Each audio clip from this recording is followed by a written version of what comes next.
ઈડર નગરપાલિકામાં પાણીની પાઇપલાઇન ગુમ થવાનો મુદ્દો છે, તેમાં લાખોની કિંમતની 70 કરતાં વધુ પાઇપલાઇન ગુમ છે. ગુમ થયેલ પાઇપ ચોરાઈ કે ગાયબ થઈ તે મુદ્દે તપાસ થઈ રહી છે. આઈએએસ તેમજ વહીવટદાર અધિકારીની હાજરીમાં તપાસ થઈ અને ખાનગી એજન્સીએ આપેલા લેટરપેડમાં 72 પાઇપો ગુમ છે. ઇજનેરના રેકોર્ડમાં માત્ર 32 તંગ પાઇપ ગુમ થયાની માહિતી છે. પાલિકાના 3 કર્મચારીઓની સમિતિની રચના પણ કરવામાં આવી છે.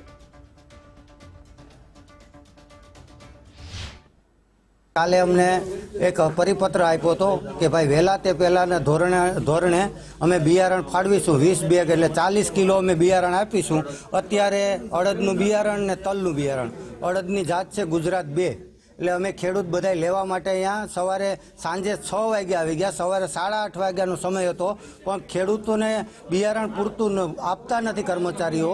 એને લીધે અમે 6 વાગ્યાના એકને એક જગ્યાએ બેઠા છે. વોટ્સએપ દ્વારા મેસેજ આવેલો હતો કે કૃષિ યુનિવર્સિટીમાંથી 8/2/2024ના અડદનું વિતરણ થવાનું છે. એટલા માટે અમે બધા કાલે રાતના આવેલા છે અને કાલે રાતના બધાનો વહેલો વારો આવે એના માટે થઈ અને લાઇનમાં ઊભેલા હતા. અને જે કોઈ રાતે આવ્યા અથવા કોઈ સવારના આવ્યા એ બધાનો જે કંઈ વિતરણ કરવાનો સમય થયો ત્યારે એ લોકોને ટોકન દેવાના આવે તો એમાં કોઈ એની પેલી શું કહી કે સુવિધા નથી કઈ રીતના ટોકન દેવું. એમાં બધા ખેડૂતોને મન દુઃખ થતા હતા.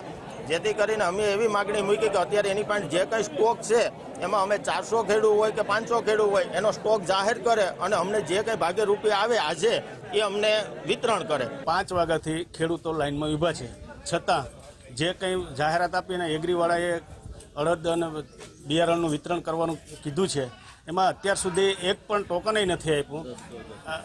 અત્યારે 10:30 થયા છે, 8:30 વાગ્યાનું ટોકનની વ્યવસ્થા કરવાની. ખેડૂતો બહુ હેરાન થઈ જાય, ચા પાણી પીધા વગરના હેરાન થઈ જાય.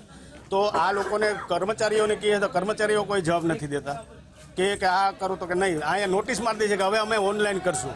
તો કરવાનું શું? કેટલો સ્ટોક છે, રજિસ્ટરમાં કેટલો સ્ટોક છે એ તો કહેતા નથી.